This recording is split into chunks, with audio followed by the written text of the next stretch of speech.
Metro Manila downgrades to COVID-19 alert level 3, allowing more business establishments to reopen. The health department records less than 8,000 fresh COVID-19 infections for the fourth consecutive day. Octa projects that the average number of daily cases in the country could drop as low as 2,000 by December. Senatorial aspirant Medical Milares admits there are objections to his inclusion in Vice President Leni Robredo's ticket. And the 2021 Toyota Gazoo Racing Vios Cup returns today for its second leg at the Clark International Speedway.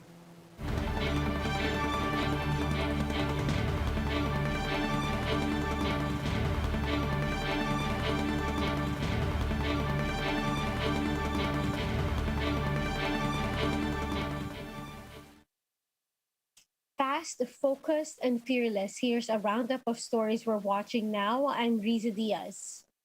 Several businesses have started to reopen as the alert level 3 status in Metro Manila began today. Marlene Alcaide with the story. After months of closure, this spa in Quezon City is finally allowed to operate again. Employees of the spa are now gearing up to welcome their customers.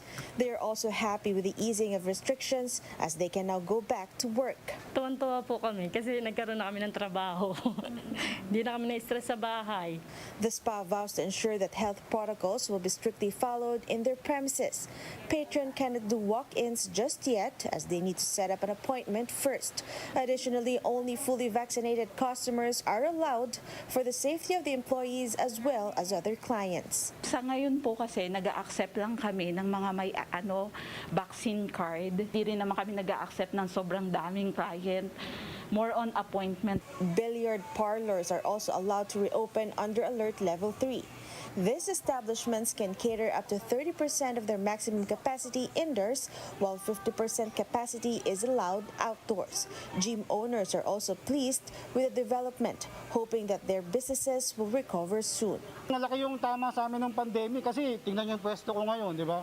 Dati high-end yung pwesto ko, kumbaga 2 floor, commercial rate, kumbaga maganda talagang kumbaga presentable. Pero ngayon, nagtitiis kami ta ganito. However, only a limited number of customers will be allowed and this is expected to result in lesser income for them. Ang pumapasok sa gym nung hindi pa nila nire-required, mga 5, ganun, 5, konting-konti talaga. Halos wala talaga, minsan wala pa nga eh. As Metro Manila shifts to alert level 3, many businesses are hoping that cases will continue to decrease so people can go back to their pre-pandemic life. For News 5, Marlene Alcaide, we are One News. Octa backs the government move to ease COVID-19 restrictions in Metro Manila. Research fellow Guido David told One News that the downgrade to alert level 3 is a quote fair balance between the economy and public health.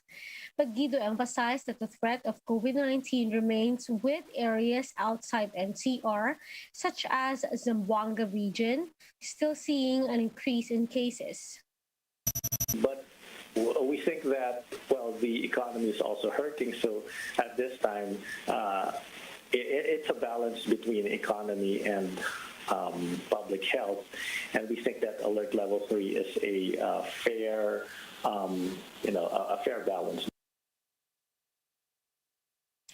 Guido, however, noted that daily COVID-19 cases across the country continue to go down amid ramped-up vaccination efforts against the virus.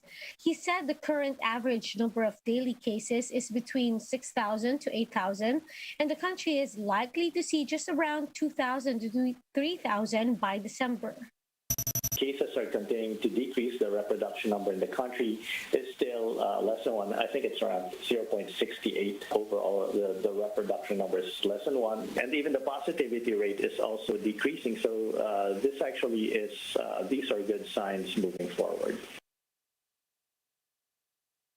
Now, the health department reports over 7,700 fresh COVID-19 cases.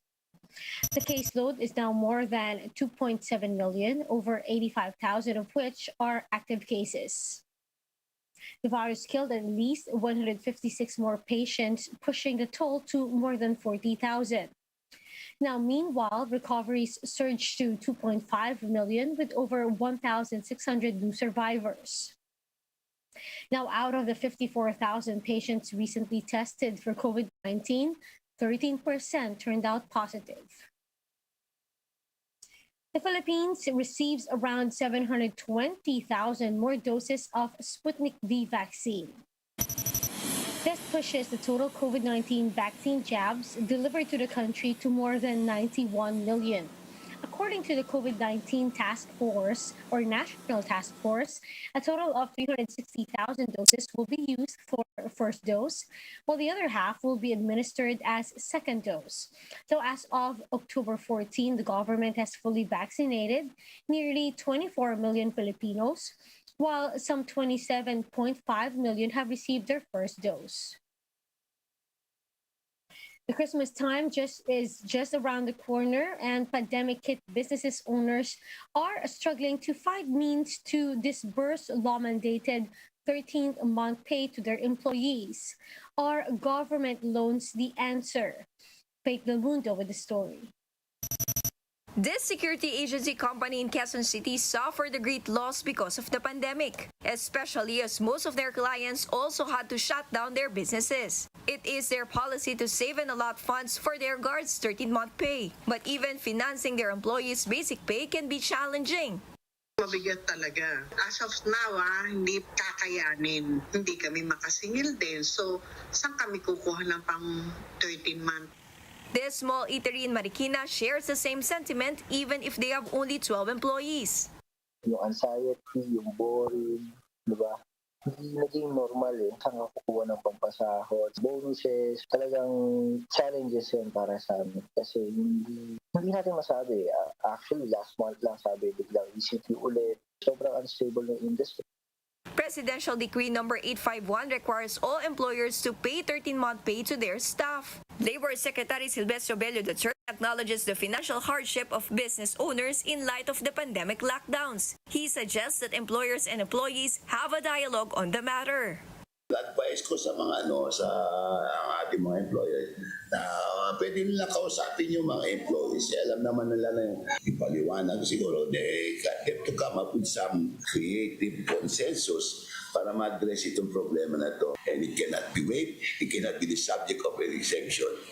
Malacanang said there will be no exceptions to the law despite the global health emergency. But it confirmed that the government will give assistance to small and medium enterprises. This is to lessen the burden in their financial obligation to employees. Magbibigay naman po ng assistance ang ating gobyerno sa pamamagitan ng Small Business Corporation para dun sa mga small and medium scale industries na kinakailangan ng tulong pambayad sa 13-month pay. The Department of Trade and Industry is also willing to loan to small businesses. Naglaan kami ng pondo para diyan at ang pondong ito ay walang interest at saka 12 months pay. Employers say the loans will be a big help, especially so that their employees can enjoy the holiday season. But for now, keeping their business operational is a bigger struggle, so they can continue to provide jobs to their staff. For News 5, Faith Del Mundo, we are One News.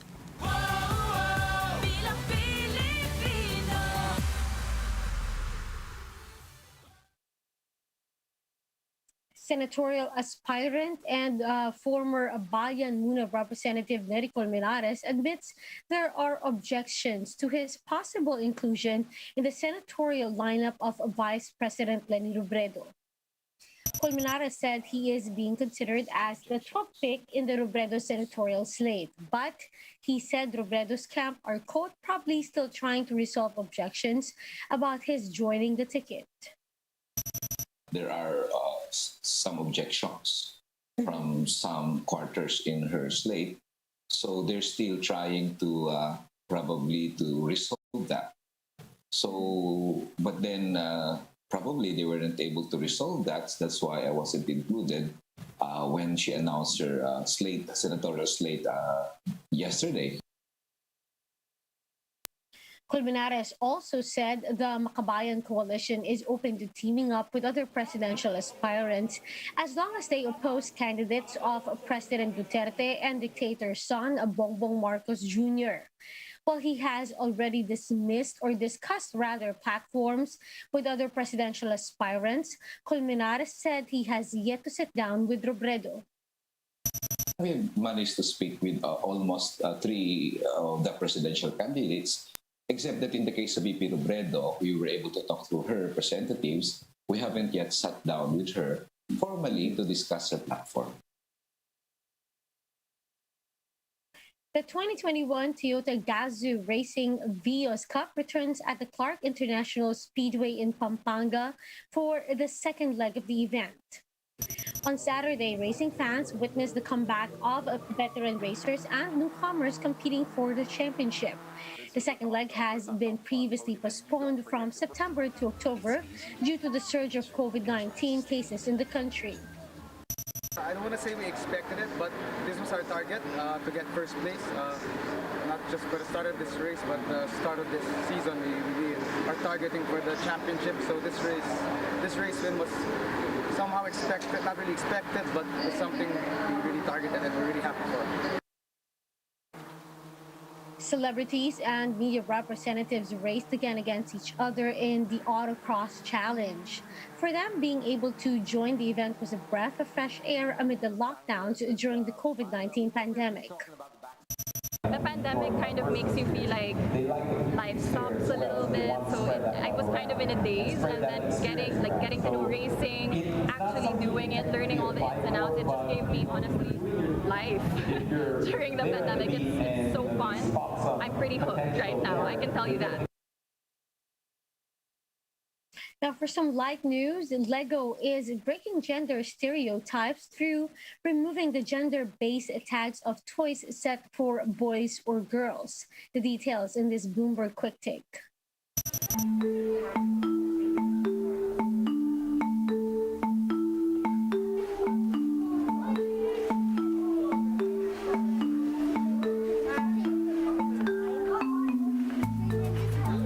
Never assume that something is just for boys or something is just for girls.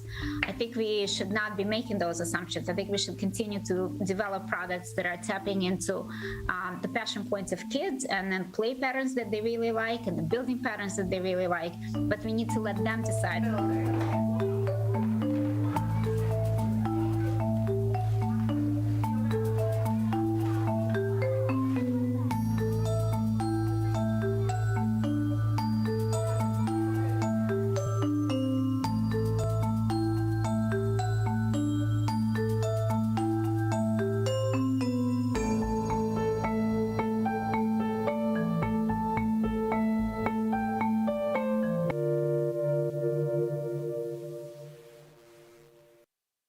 And for more updates, visit News 5, The Philippine Star, and Business World Online. Visit our website, onenews.ph, for more in-depth analysis. You can also catch One News on Signal Play app. Register for a free account now, www.signalplay.com, and stream One News live anytime, anywhere. I'm Riza Diaz. Mask on, wash hands, and stay safe, Philippines. We are One News.